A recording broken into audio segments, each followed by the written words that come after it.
It is episode 431 of This is WholeLife from downtown Orlando on a Saturday afternoon. Hot, sticky, but inside where the AC is cool and the company is even cooler.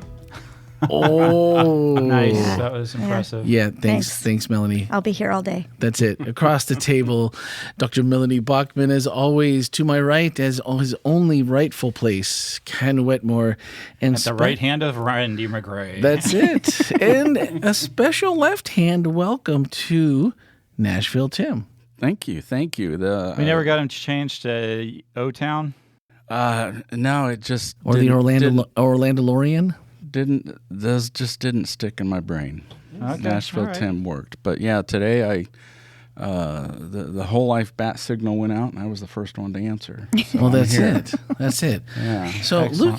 his mom is in town from Brazil. This is her last weekend, and I'm like, do not come back at 3 p.m. for the podcast. You're such a lenient boss.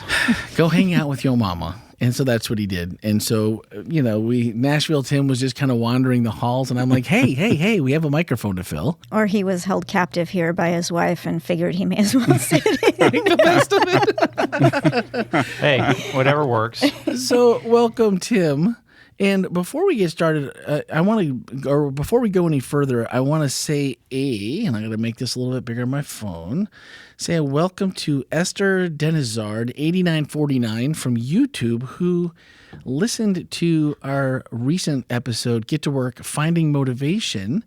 She said, first time listener, truly enjoyed with a heart emoji. Oh, nice. Nice. So, Esther, I'm so happy that you found our podcast on YouTube, of all places. Yeah. And we've been watching the listenership grow over there as well. So if you're joining us from YouTube or Apple Podcast, wherever, welcome aboard. And you can be a part of the show, 407-965-1607 or podcast at wholelife.church. Send us your questions, your comments. And if we find you on social media, we'll probably call you out like we did. Esther, was it? Is that what I said? That's what you said. Well, then I'll just go with it. If you said that, I won't look again because as fast as everything. As soon as I turned the phone off, I didn't know. So this is our last week of Get to Work, and I'm tired. I'm exhausted. I am worn out. Worn out. Tim, you worn out? Yes. That is the correct answer. I'm ready for what comes next. What's next? The rest. Oh, see, Somebody's paying attention. that's right. That's how you know your Some special people guest. pay attention, Randy. Yeah, well, you have to count on somebody's those paying people when you attention. find them because and sit next to them and give them a microphone, and that way you just, you can be seen as the benevolent person who invited them, and they know all the answers, and then everybody looks good. It's happy. Tim is kind of shaking his head, maybe, sort of. That's one of my superpowers. Is it? Yeah. Okay. Well, now I know. Yeah. We'll have you back next week. All right. You can make it on a Tuesday morning at 8, right? Sure. Sure. I do like a good yes man on my team every now and again. That's what we need. So, as we get to the absolute last one of the Get to Work series, Ken gave us a brief reminder of all the things that we learned, and I think that's why we're tired. That must be it. Right? That was just, it was like, wow, we covered a lot of ground in play, which, if you play hard, you get tired. If you work hard, you get tired. And I think we all do that. So I'm kind of thinking so next week I'm envisioning, now tell me, Ken, if I'm warm, hot, cold, tell me, be straight up though. Don't sugarcoat it. I feel like next week we're going to invite our online family and our first and second attenders at both services to pajamas, bring your blanket, beanbag, onesies. Yeah, where on entry, everybody gets one of those little roll-up mats like you got in kindergarten. Yes. Am I hot, warm, And we're or going to cold? give them a little packet with a little bit of bread, a little bit of grape juice. We're going to That's right. we'll have a play. Snack time, and that must mean nap time after snack time. If am I right? Am I hot, warm, or cold? How are we doing? I think you have to show up to find out. Non-committal. But we dare you to show up with your just, yeah. I mean, the title is Rest. How scary can it possibly How be? could, yeah, exactly. So, here we go. Next time. Thank you, Tim, for knowing which way we're headed. And this week, though, I thought that it's like, okay, where are we going to go for the final? How can we work to serve? Because maybe your job, I mean, I guess every job is service to a point to someone. But then you have like the service industry where, you have people that wait tables, you have people that, provide a direct person-to-person service, which isn't always seen that, outside of, but really all of it is service. But your 5.5 rules that start with C, which I really appreciate. I was like, 5. So again, you had me like, okay, where are we going with all 5 that he came up with? Compassion, right? So compassion, you said, is an action. And it made me think about, okay, compassion is an action. You can't, if you have compassion, you can't ignore the situation, right? If you really have compassion, you really can't minimize or rationalize it away, because your compassion is going to make you kind of deal with it like head on. But also, I think you can do it I don't think you can do it without having gratitude. I think you can do it. I think you can do and have but is it true compassion if you don't have gratitude?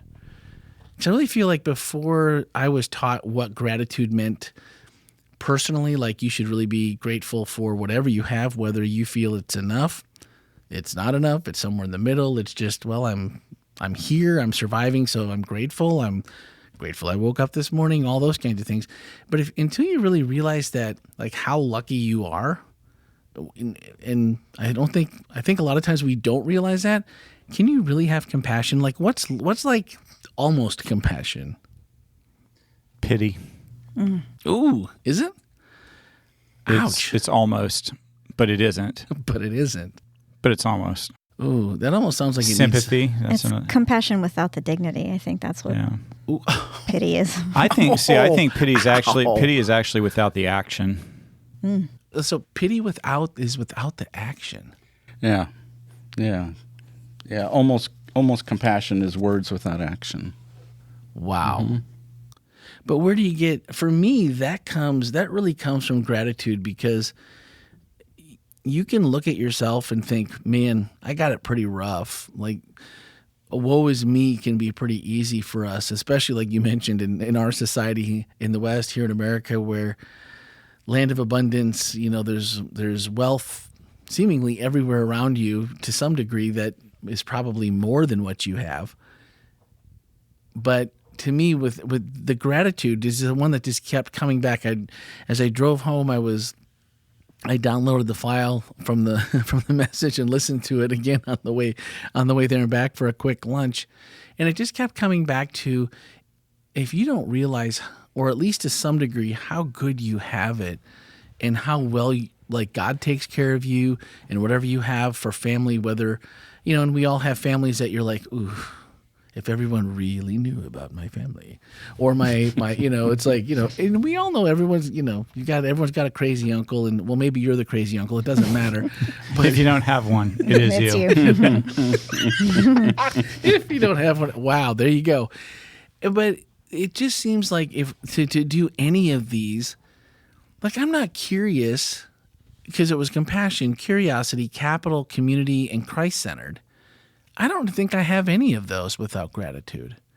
And that was the part that kept coming back to me, because if I'm curious, if you have to kind of look past the material, if you're not grateful for what you have, all you see is they got all this stuff I don't have. Like, what happens when you know someone who is in a bad position but is way wealthier than you? Is that a roadblock because you're curious as to what they might need? But like, well, they have this that I don't have. They can't possibly need, or what could I possibly give them? Unless if you're curious and you have gratitude in your heart, like I got things pretty good. Maybe all they need is just Randy to make them a really, really good cup of coffee and sit down and listen for an hour. That doesn't cost anything. Doesn't matter who has what, except that Randy has really, really good coffee, and that's a fact. So that could be something that you don't let that thing, that object, or whatever your perception is, And then capital is all of that. I was like time, talent, treasure. Did you say capitalism? Capital is all of those. Oh, yeah. I think like time, talent, treasure, capital. Well, capitalism is good. I wasn't sure. Maybe I wasn't. Anyway, sorry. You can edit that out. No, I agree. It's good. But that was the one I really felt like that's where you can start getting your hands dirty. Like, okay, we have something. And then the interesting part was, and I guess we've all read the story. Wait, so serving is getting your hands dirty? I don't know. I don't know about that metaphor, Randy. Okay. Well, I mean, the implication is you are doing something that is distasteful versus something that is no. I mean, lovely. I meant Right. like you're getting your hands busy or not dirty. Right, but like right. Rolling up your sleeves maybe would have been better. Well, that's why I was hoping you clarify, because I knew what you meant. Yeah. Yeah. No. Not getting. I didn't, Well, so you I'm could- glad she clarified it. Oh, I'm glad you did too, because someone else may have been under the same. But I mean, but not being afraid to also, if that's what it requires. But if you have the curiosity and you have something to give, or I think maybe the part of the story that the Elijah. Elisha. Elisha. I was right. Yeah, it was Elisha. Shah. There we go. If you grew up, of course, Whole Life Church is part of the Seventh-day Adventist denomination, and if you grew up with Adventist reading material, you would have read this story. And his little, Which the red, our Bible. our Bible yeah, friend, that's or it. is something like that Bible with the friend. red bind. Yep. I still read those to Emily every so often. So I still on the way to church today, I actually was thinking about that. I was like, man, I should have just gotten all the pictures out of the book and just put that up while I just read it to everybody that way. Well, it was kind of nice because at first we didn't know this was a Bible story. Oh. And that's how you planned it, I think. So it was kind of nice to get that reveal. Because when you said Elisha, I'm like, okay, that's an old name. I still didn't know it was a Bible story. No, But I thought maybe you that's sold just it me. well. So when did it hit you? When you said, what do you have? Oh, I have oil. I seem to recall this from my childhood in Our Little one of Friend those book, books. Yeah. Well, Our Bible Friend. but I never really thought about the fact that, he really providing some dignity and some self-respect of, hey, you do have something, and you also have two super resourceful boys that can go out and do something to help themselves, which everyone wants to feel like nobody. And when you said, nobody wants to feel like they have to, like they're in need or they have to rely on someone. And I'm pretty sure we've probably all had to ask for help in a major way at some point in our life where you are so grateful, even when God sends it. And that's the part, maybe it's worse. I don't know about you guys. This was, probably 18 years ago, 15, something like that. Maybe it was 2004 when so it'd be about 20 years. Yeah, it'd be about right. All the hurricanes came through and our refrigerator, which we had just purchased, we'd been saving forever to get a new refrigerator, bought the refrigerator, and the following thunderstorms fried our refrigerator. And it was like, you gotta be kidding me. We just spent all this money and we'd saved. We got the one we wanted. It was nice. It was like, oh man, this is, ice and water in the door, all the fancy stuff. And we were so excited. And we had that for like a year and it's gone. And so we're like, well, there's no way we can replace it right now. We're going to either have to go buy like a mini fridge and just like go to the store more often, which, whatever, fine. We're pretty resourceful. We'll handle it. And my friend Danny was like, no. We have a refrigerator in our garage. So we don't really need it. It's just an accessory that, whatever, you can have ours. So we grab my Explorer and the trailer and we're going to go load it up. And super chance meeting that his brother comes by and is like, what are you guys doing? Can I come along? It's like, well, yeah, we're going to go pick up my refrigerator and bring it over to Randy and Heather's house. And the refrigerator got blown up in the lightning. Oh, no. That's dumb. Come on, let's go to Lowe's. I'm going to buy you a fridge. And I'm like, wait, no, what? Whoa. And I'm like, no, you don't have to buy me a fridge. This. And then it was the most awkward hour of back and forth. And then you get to Lowe's and you're like, Well, I don't want to ask for the fridge like the one I had because that's like here. We bought ours at a Greedy. scratching. We bought ours at Sears Well, scratching that's den, where we buy. and it was like this would be $2,800. Like from way back then, I'm like, no. And you do the dance where you're like, no, this is great, this is perfect, and no qualms. It was a good refrigerator play, and they're like, look, you can have whatever one you want. You want to upgrade what you had, upgrade. And I'm like, we're just here to help. And I'm like, it was so heartwarming on one side, and it was so frightening on the other to just have to be there, so uncomfortable. And yet these people were friends of ours. We like them, they like us. It wasn't like, why is that so weird? And so I think that's the part where I don't want to know. I don't want to be, if I have compassion, I don't want to be curious, because man, if Ken says, yeah, I'll take your help. And then you're like, oh gosh, now we have to do the dance. I don't want to do the dance, Ken. I hate the dance. Whether it's good if I'm on the giving side, but don't put me on the other one. Have you ever been frustrated, though, when you wanted to help somebody and you genuinely had the means to do it, and it really was not going to be a big deal for you to do it, and they're like, oh, no, I don't want to put you out. And you're like, dude, I'd tell you. I mean, and I don't know. I've been on both sides of that equation because I totally identify with what you said. It's like, well, if I get the most expensive one, then I seem greedy. And if I get the least expensive one, then I seem like I don't think that they're generous. And if I get the one in the middle, maybe that's the way to go. Yeah. I don't know. And so it is an awkward thing. But I think that there's so much, I think part of it also comes down to just how much we misjudge God's generosity too. That we often really are like, well, God, I know you're willing to help me, but I'm sure it's just this much. I mean, think about like the story with that we were talking about with this widow in 2 Kings 4, where God could have just paid off the debt. That's all he needed to do, right? I mean, just enough oil to pay off whatever it was she owed. But it was very clear at the end of that story that the way that the authors write it, that she not only had enough to pay off the debt, but she had enough to live on with her kids to sustain her for, and I think we often sell God short on what he's willing to do for us, in the same way that we sometimes sell each other short on what we're willing to do for each other. But on the other side of it all, I will say that some of the most generous people I've ever known in my life were the ones who didn't have a lot. And True. They gave. That's very true. Yeah. Same. But I like that story because for me, it relates to the story of Elisha and the widow, in that someone was generous to you. They had means to do it, and it was fantastic. But that puts you in a position to pass that on, right? Yeah. So it's a blessing that just keeps on giving, and it's kind of like Elisha said, go get all the empty containers you can get.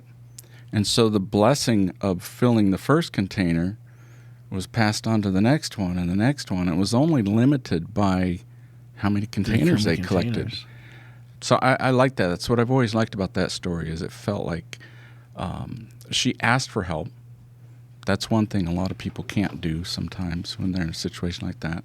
And then the blessing that she received just kept getting multiplied and multiplied and passed on. Someone really smart, that's a family member, once told me, and it may have been after this incident, because she's like, you're making too big of a deal. And she's like, if someone wants to do something for you and they want to provide you with a gift, you look them in the eye as sincerely as, which I'm sure it would be, and say, Thank you. Thank you. She's like, why would you steal their joy? Mm-hmm. She's like, again, Tim, just to what you said, someone stood up and said, God's given me something that I can give to you. I want to do it. Doesn't have to be awkward. Just say yes and say thank you. And then if you do that, you can probably attack the rest of the problem about should I get the cheap one or the expensive one or the middle one, and maybe do it with less trepidation than what you're looking at going, because then once you've accepted it, you've accepted their generosity. Now I feel like you're maybe more in tune with each other about this whole process. And I've never forgotten that, even if we've done something small for somebody and, it's like, well, I don't know what to say. Like, you don't have to say anything if you don't want to. But here's the advice that I was given, and it's been really good for me. And, if you can, pass it on and just say thank you. So, but it's hard when you're in the moment to remember, like, I should just be grateful and I should accept that. But when we were talking about community, Rod wrote in and said in the chat and said, sometimes we forget to ask God what he wants too in this process, don't we?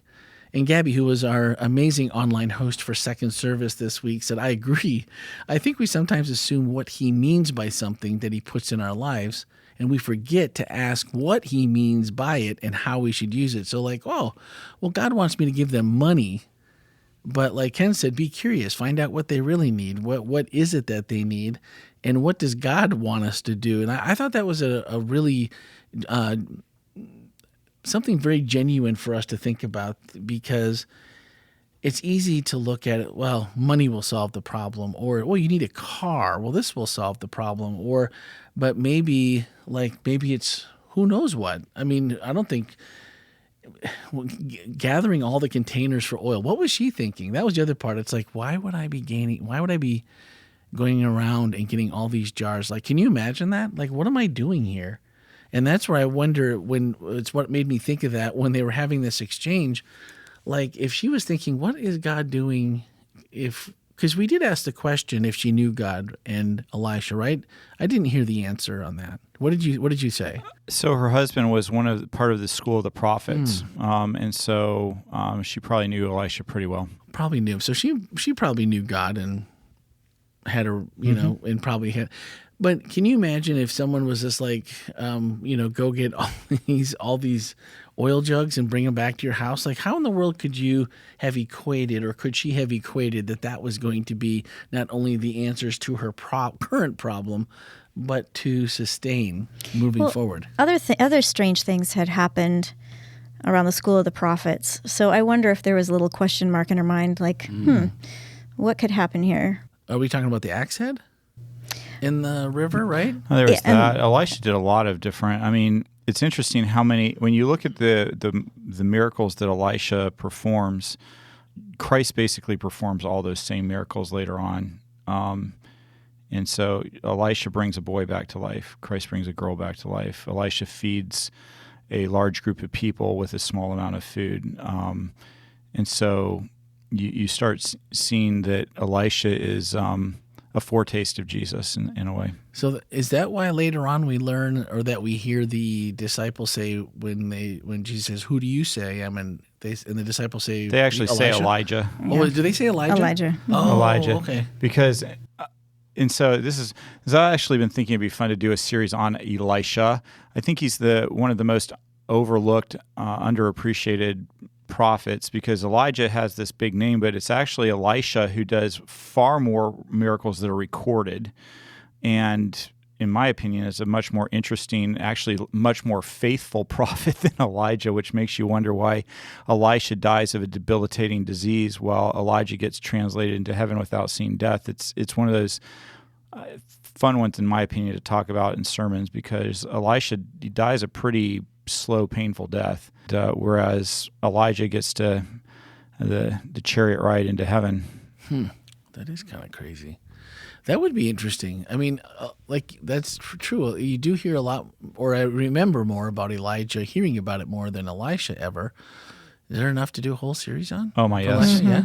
I could probably do a 4-month series. Oh wow. On that, yeah. So first quarter 2025. Look forward Or to maybe Elisha series. maybe we'll just call it 20. We've got our themes through 2026, so maybe 2027 will just be Elisha. Yeah, the year of Elisha. There we go. The year of Elisha. That could be fun. I'll get Lucas started on that. There's just so much fun stuff. Everything from where he begins his ministry after Elijah leaves, very misunderstood, because Elijah's leaving, and he says, "I want a double portion of your spirit." And the way that we generally read that in our context is, I want to be twice as good as Elijah. But a double portion meant that you were the heir. The oldest son would get the double portion, and then the other sons. And so basically, Elisha says, "I want to be his heir." It's not, I don't want to be. It wasn't, I want to be twice as good as him. It's, I want to carry on the spirit. I want to be the person who carries on the same spirit that Elijah had. And what becomes interesting about it is it really does, when you read through the story, seem like he actually is twice as inspired as Elijah was. You don't find Elisha running off and crying out in the wilderness for a period of time, and he goes through some pretty rough things. No, he just calls bears out of the woods when people make fun of him for his That's another reason why I like him. follicle challenged That was cranium. because he was bald, right? Yeah, Yes. go up thou bald head. Yep. See, that's Calls why, I the think bears that's out. why I've always been afraid of going bald. Was the Elisha story in the bear strikes? I'm just But like, you're safe if you're bald. Yeah, it's the people make fun of the bald person that are in right? trouble. But Wasn't it children too? It was. It was, Oh, yeah. which And- makes the story even. And that story, when I was this high, of course, you know how it was used. Oh, definitely. You need Correctly. to obey. Be respectful Or of else your you'll get elders. eaten by bears. Exactly. Yeah, that's The right. end. It's pretty effective, actually. yeah, well, there's probably worse ways to And go. then my favorite story with Elisha is how he dies. In the last story, there's this very unfaithful king of Israel who comes to his dying bedside and basically asks for a blessing and asks that he's victorious. And it's a really fascinating story that there's a lot of depth to. So it would be fun to do a series on Elisha. Elisha, though, seems way, maybe more than any other prophet, just seems really humble. Just like all the time. Like, it doesn't seem like he has any of those missteps or issues or glaring, like some of the others. I don't know. The other fun thing about Elisha for me is if you've ever run into somebody who's like, well, I grew up in the church and I never really did anything really naughty. If you've ever been the kid that's like, well, I don't really have a very good testimony. I mean, all I know is, I've known Jesus kind of my whole life, and I don't have this. I, did drugs and, all this other stuff. Elisha's your boy. That's true. Because he's a rich kid. He grew up in a very wealthy family. Apparently following, a good Israelite, following the God of Israel. And then Elijah calls him, and he has to think about it a little bit because he's, leaving a life of wealth. I think his father had 12 pairs of oxen or something, which anyway, the way that it's written, it tells you that he's super wealthy. And the cool thing about Elisha is he just stays faithful to God his whole life. I mean, that's his story. And I think that's a pretty almost cool. seems tame somehow. Well, just you know. just maybe, but there's there are the bears, so. Okay. No, But I mean, now I'm just gonna have to go read the bear story again. 'Cause Naaman. now I really want to hear it. There's Naaman. He's a part. Yeah. That's part of Elisha's ministry. There's That's right. the city he's surrounded in. You remember the song "God of Angel Armies"? Yep. Used to be played on the radio quite a bit by Chris Tomlin. That song is based off of one of the stories of Elisha, where the city is surrounded by enemy soldiers and they're blinded, and Elisha leads them straight into right in front of them. They're like, and the king of Israel are like, "Can I kill him? Can I kill him?" And he's like, "Well, no, they're our guests." How awkward would that be? Anyway, To the but there's king, that's so awesome. many good stories, and the story that we told today is one of those really great stories from Elisha. He's just a man of faith. There's the woman of Shunem. That he brings. Their boy died, right? Well, yeah, but the cool part, I mean, it's this, again, more involved story where this lady sees he's passing by, invites him in to have a dinner, and then after that, she's like, I want to have a place for him to stay while he's here, so she builds a room on top of her house that he can stop in any time, and so he's grateful, and he says, hey, what can I do for you? And she, don't worry about it, and his servant goes, hey, she's married to an old guy and has no children. And so Elisha goes, done. He goes, this time next year, you'll have a baby. And she's like, oh, don't tease me like that. And he's like, no, seriously, next time this year, you'll have a baby. She does. And that's where the rest of the story happens, that the boy grows up old enough to go help his dad out in the field. And he sounds like heat exhaustion or something along those lines, and goes in and dies in his mother's arms. She lays him out on the bed, literally gets on a donkey and runs that thing as hard as it will to where Elisha's at. They come back, and Elisha, through God's power, brings the little boy back to life. I mean, like I said, I love Elisha. I think he is just a fascinating character who stays really faithful to God in spite of being pretty disappointed that he didn't get a chariot of fire.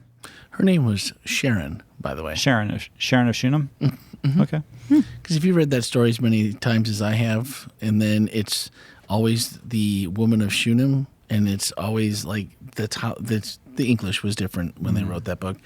And finally, I'm like, I can't say this anymore. We got to give her a name. And so Ellie and I decided when she was about 4 or 5 years old that her name was Sharon. Well, there you go. So, little known fact you can use. I think there are a lot of other women you could probably go through and give names, because most of them didn't get any in the text. All right, we'll start a woman naming. I was just going to say, I think the listeners should write in and vote whether or not they want a series on Elisha. Oh, we can do that. To know. Yeah. Tell us. I'll vote number 1. I think it's a good idea. All right. So this is for 2027, the year of Elisha. It's pretty timely we do this, because next week is my little retreat where I go and figure out all the sermons for the next. So you're not in this case, I'm going to be figuring out the sermons for all of 2025 and I think 2026, because I think we're trying to get ourselves into almost 2 years ahead. Why are we getting so far ahead for 2026? Do we? I think there's a 100-year anniversary Something or like something that. like that. Centennial Yeah, or something. Greater things could happen. Maybe for 2 years ahead, maybe they will. I've heard good things about greater things, so I'm counting on it. Actually, it's better than Stranger Things. I'll be disappointed if it isn't. I can tell you that much right now. You never know. So in the chat, as we were closing out the message today, Eve asked, how can we become like God and his understanding and open minds towards others? And in this context, I just maybe this is that part of, the curiosity that I think it all kind of comes back to. It's hard to have the others if you're not at least curious as to how you can help and be maybe with God's understanding. Well, I think it's to answer a question. I think it's one of the things that we do here at church is we try to expose people to a lot of different options. I mean, it's one of the reasons why we had so many different of our community service partners here today at the church. Is we expose people, and I think that that's the key. I think that if you're just sitting at home, you're saying, hey, you should go do something for your community. It's like, yeah, I don't know where to go. But if you bring in a bunch of different people, you go, well, working with this particular one doesn't particularly interest me, but this one over here definitely interests me. I'm very interested in that. Yeah. Or you just look and go, I'm not interested in that, but I'm kind of interested in this idea. I wonder if I can find something that does something along those lines, but not exactly that. Well, along those lines, and I was texting with Gabby, who was, again, our online host, and I didn't know she had this last question up her sleeve, and so she asked it, and I was texting with her, and she was texting back while she was still sitting with you.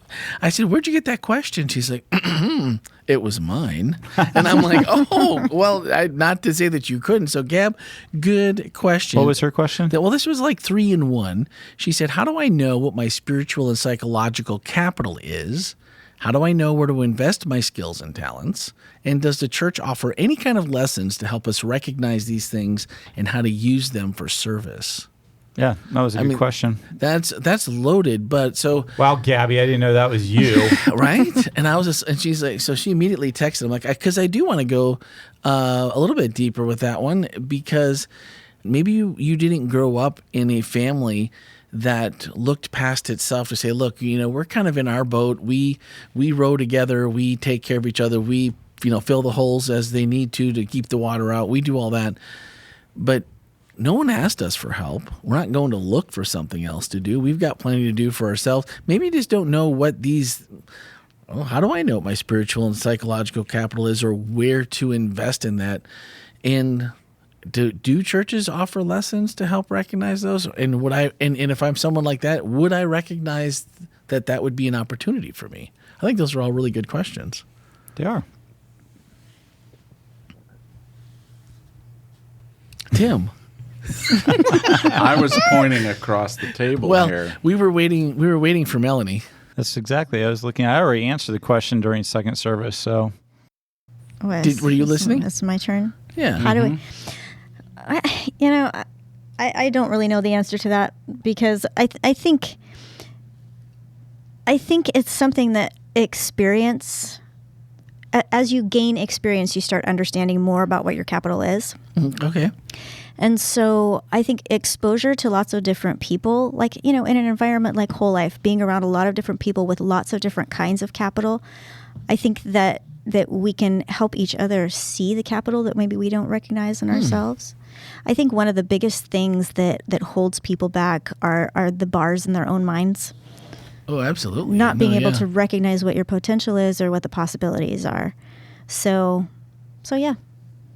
So you think the lessons maybe here, the strongest ones are just kind of being involved, being immersed every week with, and just exposed to, like Ken said, all different ministries that happen here, people that happen here, outside endeavors that we seek to engage our community with, all those? Well, yeah, and like what Ken said earlier about spiritual giftings, and maybe not limiting ourselves to what we think we're good at, without being open to the possibility that maybe we're going to be gifted to be able to do something else. And I think the other part is that as you get older, that your things change sometimes. The things that you didn't like. I mean, all of us can probably think of some food when we were young that we liked to eat that we don't like now or are allergic to.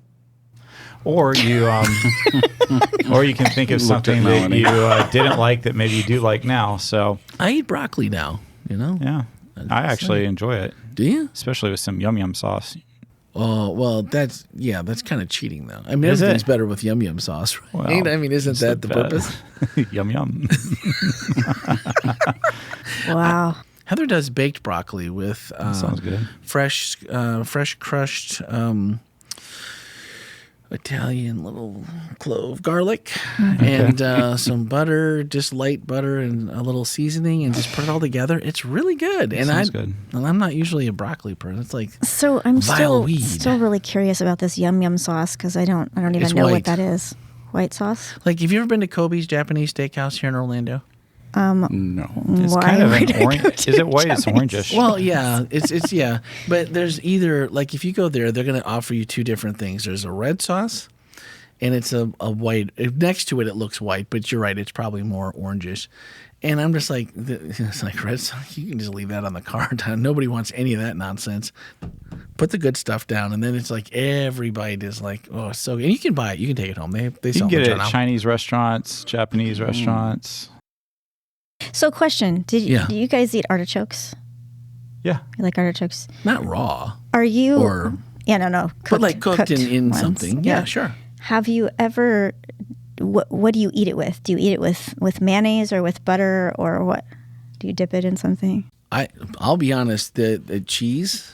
Okay. Wisconsin, big surprise! They put cheese around everything. No, Heather makes a artichoke dip, Yeah. cheese sauce with I'll it, do which that. is really good. And then the other place that I know I've had it was clients of ours. We did a big house for them, and they invited us for this amazing. They were Italian, and he cooked us some amazing with the artichoke hearts in the sauce.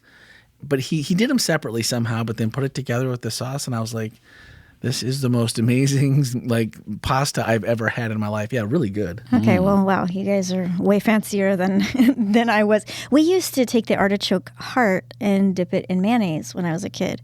And so what I figured out is if you have steamed broccoli and you dip it in mayonnaise, it kind of tastes like that artichoke heart. Yeah. Interesting. No, I do. So there you go. I do like Little mayonnaise broccoli tip for you. because once I met Heather, I've never eaten French fries again without mayonnaise. I will protest. Oh, really? No, when she went to France, she like French fries. They're like, oh, well, they don't serve ketchup. They serve mayonnaise. That's and Just that's another way wrong. the French mess things up, huh? That's just wrong. well, no. I mean, they are called French fries. Well, I was just in Wisconsin last week, and my brother was And like, by the way, if my French friends are listening, I love you guys. I'm just joking.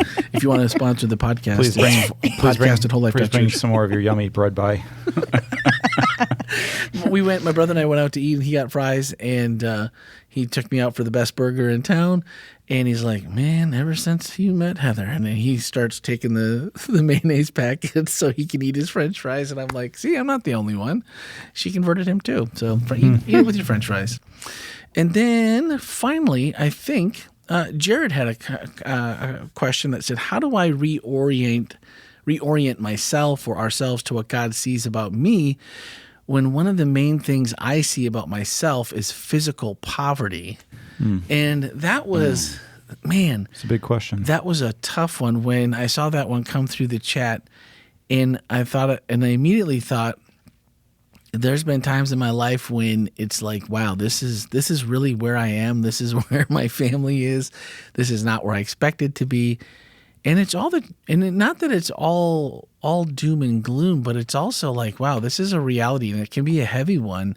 Even if you're like overall pretty happy with your life, like, man, if we could just have a little extra money, or if we could just pay off this bill, that would feel really good. And when you're in that groove, I felt, Jared, and if you're listening, I felt as soon as they came across, there was a time in my life I remember, and I was like, wow, that can be really hard because it can seem really long, and for a long time, like just a long stretch of time sometimes, and heavy. Is that what physical poverty means? Well, I was going to ask. I wasn't sure what the are you definition thinking maybe was. health? Maybe health or inability to do action, Okay. to get active. I don't know. That could be. I was thinking That's just like if interesting, you yeah. look around and you like physically, there aren't things in my life that Yeah. I Yeah, I wish took- were, or The way I heard it, and I like what you're saying though, Tim, because I think that's an interesting take on it. The way I heard it was more of what happens when I don't have stuff, when I'm poor, when I You know what I hear behind his question, though, is what you talked about earlier also, Ken. The quote that you had of people referring to their situations more in terms of, yeah. loneliness or shame or, isolation or these other kinds of things. And so I wonder, I kind of hear that underlying. And, I get it. There have been times in my life when I could go to the grocery store and buy whatever I felt like buying. And then there have been times in my life where I was really, really grateful I found some change between the seats in the car. But it really... I think it can really impact your own feeling about yourself and your own identity, and sometimes that really stunts your idea of who you are, and it's hard to see past that.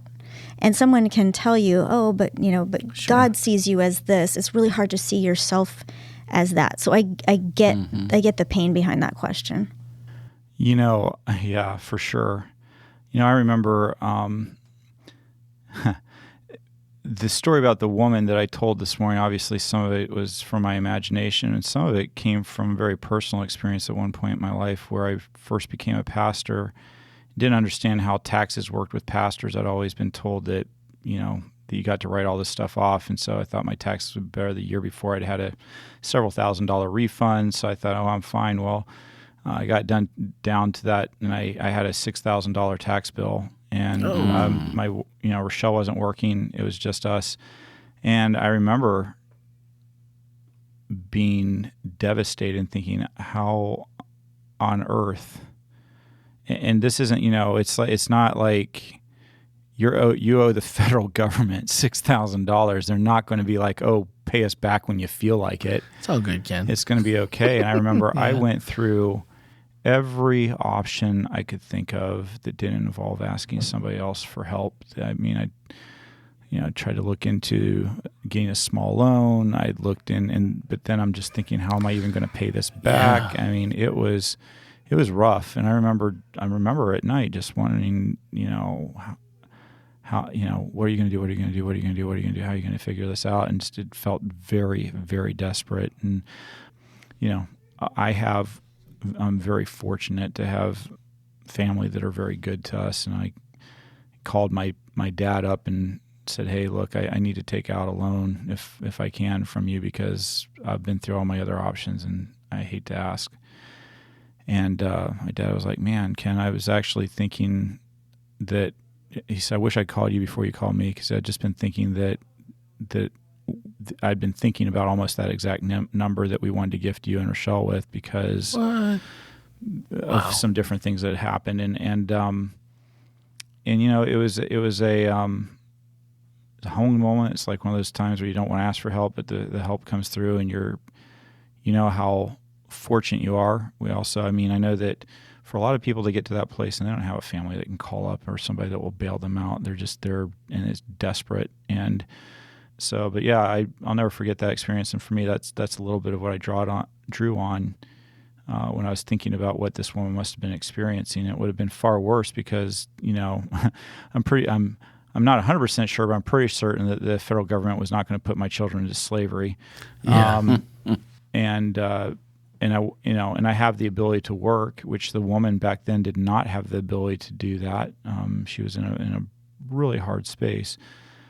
And so I think all of us can kind of put ourselves into that place where we feel pretty worthless because maybe we made a mistake, maybe we didn't mean to, but we find ourselves in this really bad spot and you don't know how to get yourself out, and you feel pretty miserable and pretty low, and you're just like, I just want to figure this out and I want to do different. And so when I think about what the question was asked, by Jared, yeah, one of the things that will not change is that nobody can make you feel any way. I mean, people can they can do things that push you in a way. They can encourage you. People can say nice things, but at some point you have to look at yourself and decide whether you think that you're worthwhile in spite of the circumstances around you. And that's a hard thing. It can be very difficult when you find yourself just scraping by and over a long period of time. It can be incredibly difficult. So I don't really want to minimize that question, because I feel like I've been in that place where I felt, just like, oh my word, I can't provide for my family. What's wrong with me? Yeah. And it's not like I can't buy a brand new car. It's I can't buy a bicycle right now to get from one point to another. So what I hope, Jared, if as you're thinking about this, is that our worth is not defined by the things we have. As Christians, if you are a Christian, Christians define their worth in the sacrifice of Christ for us, which means that Christ was willing to die. He would have died for only one person, which makes you infinitely important and makes you infinitely worthwhile.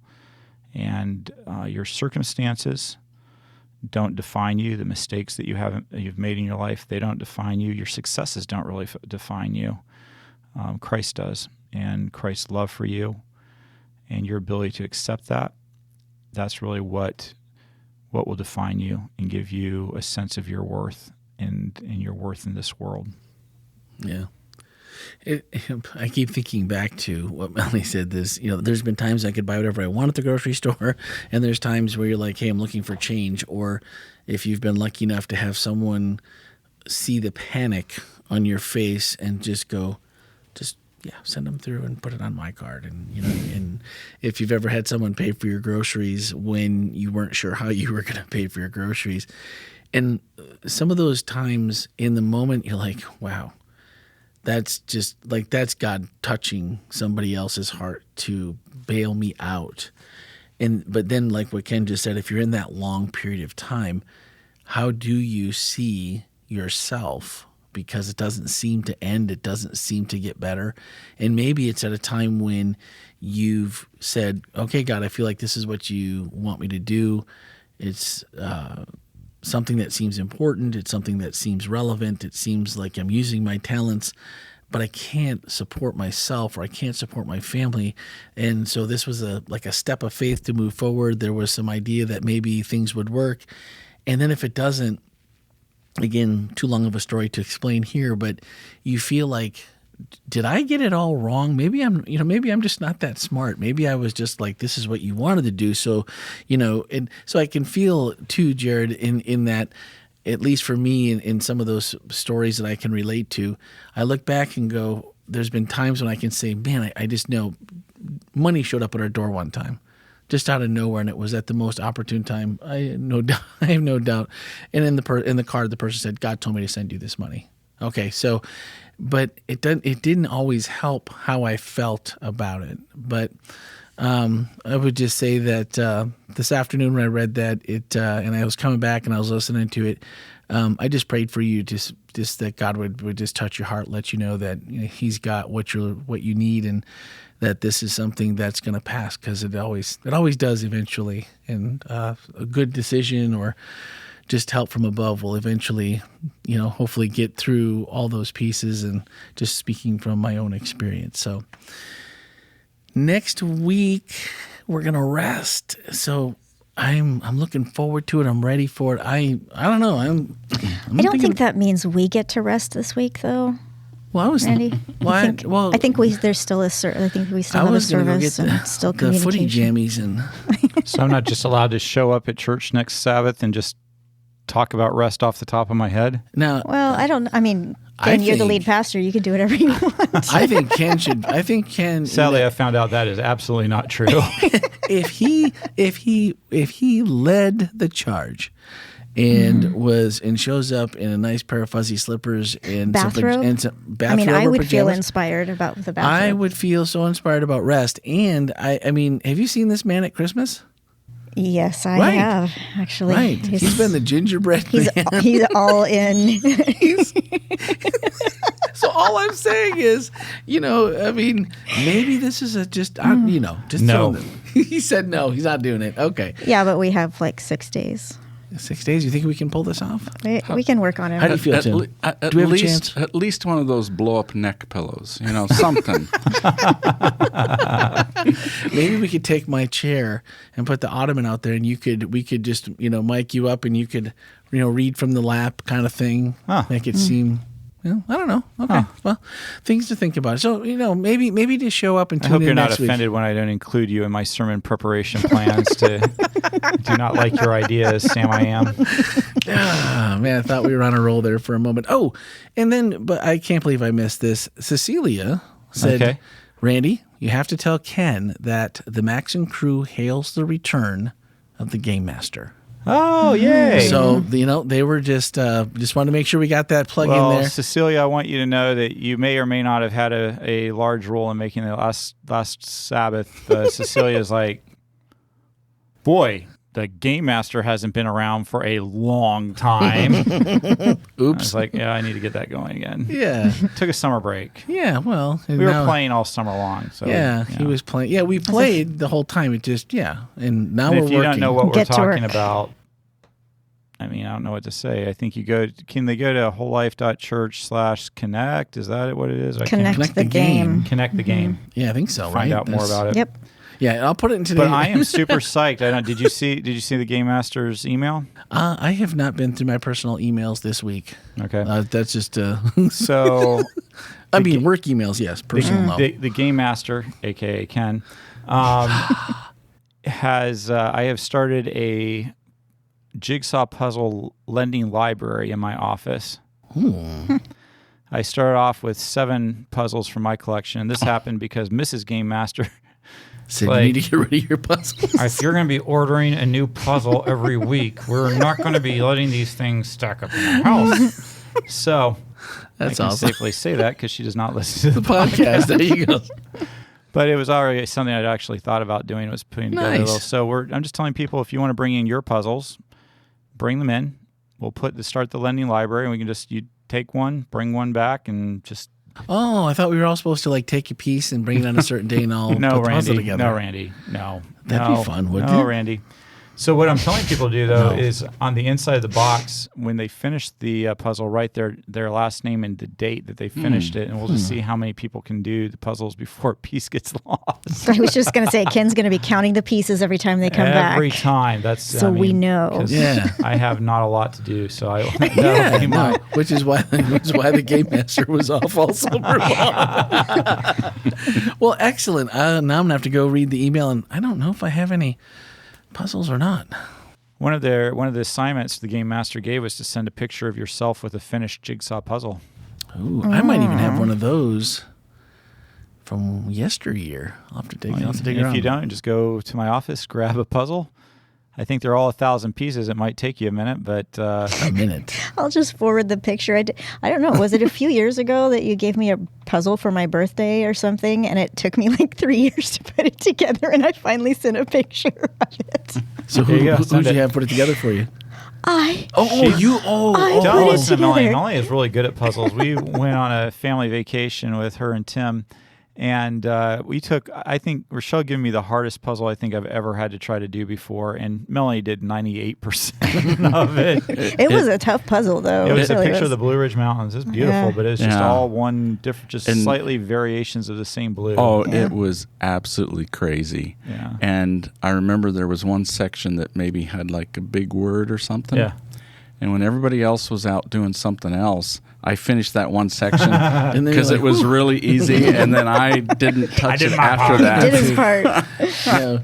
My dad loves, notorious for doing puzzles. He has a puzzle table in the basement set up all the time with a puzzle going at all times.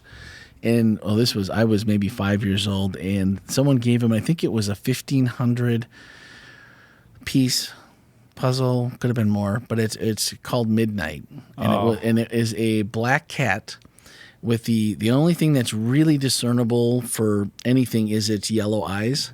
So that just like Tim, gets finished first. all the kids were like, "Ooh, eyes." He's like, "You start with the corners. Don't you guys know how to put a puzzle together?" And the rest of it was just an outline of white hairs for its ears and its whiskers, and a little bit of a shine on its nose. The rest was just black, and it's like, So I love puzzles, but I do not love those kind. I like the easy one. I like 1,000 piece, but I like it to have lots of different colors that you can easily kind of be like, okay, this is going to go over here. We're working on one right now that's pretty brutal, but the one that before it was just it was a bunch of Hershey's candies that had so there's a lot of differentiation, different Yeah. colors. That was fun. I think we put that one together in 2 days. The one we're working on right now, we've been working on it for a week or two now. well, I'll tell you, Midnight was a Christmas gift at my grandma's house, which usually, Christmas time, right before open gifts about supper, eat supper, dinner, and they were up till about 3 in the morning. My Aunt Nancy was another big puzzle person, and then up early in the morning all the way through, and I think we couldn't leave until they finished it and got a picture, but it was about 9, 10 o'clock, and then we had a 2.5 hour drive home. Tell them to bring it over to the WholeLife Puzzle Lending Library. We'll see how hard it is. Him and my brother are coming in November, so maybe I'll see, hey, if you got any old puzzles, bring them down. There you go. You gotta put them together twice. I wouldn't. No, I don't. Once I put it together, That's it. Yeah. You frame it and put it on the wall where it's supposed to be. Do you take it all completely apart, or do you just break sections, it around fold it. sections if I can. Yeah. Oh, no, I'd have to tear the whole thing apart, because otherwise, why am I giving somebody else a leg up? Well, No. that's their choice. Well, no, Like if you sent me one that was like that I would tear it apart before I started. if I did it putting in together. if I got it in quarters, I'd put it together in quarters, and I'd be like, okay, let's put this back together, and I'm like, woo! No, for sure I would, but that's just me. Okay, so if you have a puzzle, drop it off at the church in Ken's office, and grab one. Yeah. Puzzle exchange, that's pretty cool. All right, and check your emails, because Randy didn't this week, and otherwise I would have known what the return of the Game Master, the hail return of the Game Master meant. Love you, And I Cecilia. You're the best. Yeah, that crew, they're pretty awesome. So, all right, guys, speaking of awesome, you guys are awesome. Listening every week, sharing the podcast, we appreciate it. Continue to do so if you would like, and we would like. So please and thank you and all that good stuff. And we'll catch you next week.